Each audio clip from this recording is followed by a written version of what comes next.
కుతూహలోదయం. ఈరోజు జాతకరత్న మిడతం బొట్టులో ప్రశ్న ఏంటంటే, మాకు ఈ మధ్య పాప పుట్టింది, జన్మ నక్షత్రం వల్ల తల్లైన నాకు తండ్రికి కీడు జరుగుతుంది అంటున్నారు. అసలు ఇలా జరుగుతుందా? ఈ విషయం విన్నాక ఒక తల్లిగా తట్టుకోలేకపోతున్నా. చాలా ఆందోళనగా ఉంది. ఇది దోషమా? ఎలాంటి పరిహారాలు చేయాలి? దీనికి జాతకరత్న సమాధానం. మీ పాపది ఉత్తర ఫాల్గుని నక్షత్రం, సింహరాశి. స్వయంగా శ్రీ లక్ష్మీదేవి అమ్మవారు జన్మించిన నక్షత్రం. జ్యోతిష్యంలో గండ నక్షత్రాలు దోషాలు ఉండటం నిజమే. మీ పాపకి దశమ స్థానంలో చంద్రకేతువులు, కళత్ర స్థానంలో శుక్రుడు, పంచమ స్థానంలో బుధ కుజులు ఉన్నారు. కాలసర్ప దోషం ఉంది. ఉత్తర నక్షత్రం 1వ పాదంలో పుట్టడం వల్ల తల్లిదండ్రులకి కూడా ఆ నక్షత్ర పాదదోషం తగులుతుంది. దోషాలు పోవడానికి మీ పాప పేరుతో అన్నదానం చేయండి. నక్షత్ర శాంతి హోమం చేసి ఆదిత్య హృదయాన్ని పారాయణం చేయండి. పెద్దయ్యాక శ్రీకాళహస్తిలో రాహుకేతు పూజలు, సుబ్రహ్మణ్య ఆరాధన, లలితాదేవిని పూజించడం వంటివి చేస్తే దోషాలు పోయి శుభ ఫలితాలు పొందుతారు. ఇప్పుడు మిడతం బొట్లు చెప్పే సరైన సమాధానం. ముందుగా కొత్తగా తల్లైన మీకు శుభాకాంక్షలు. ఎంతో ఆనందంగా ఉండాల్సిన మీరు జాతకాల మూలంగా అనుభవిస్తున్న క్షోభ మన సమాజపు మూఢనమ్మకాలకి, దుస్థితికి అద్దం పడుతుంది. ఇది చాలా బాధ కలిగించే విషయం. మీరు ఇప్పుడు దృష్టి పెట్టాల్సింది మీ ఆరోగ్యం, మీ పాప ఆరోగ్యం, వేయించాల్సిన టీకాలు, ఇలాంటి వాటి మీద.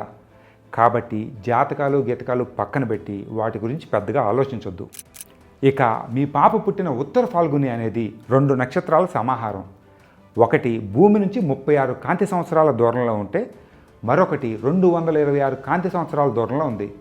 అనగా 20 కోట్ల 20 కోట్ల కాదు, 20 కోట్ల కిలోమీటర్ల దూరంలో ఉంది. ఆ నక్షత్రం మీకు, మీ భర్తకి ఏ విధంగా కీడు చేయగలదని మీరు అనుకుంటున్నారు?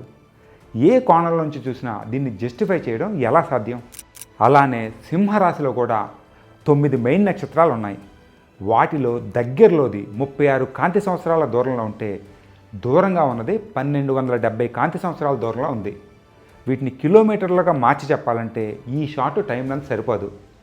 అలాగే వాటి సైజులు కూడా అతి చిన్నది భూమికి 188 రెట్లుంటే, అతి పెద్దది సుమారు 32,000 రెట్లుంది.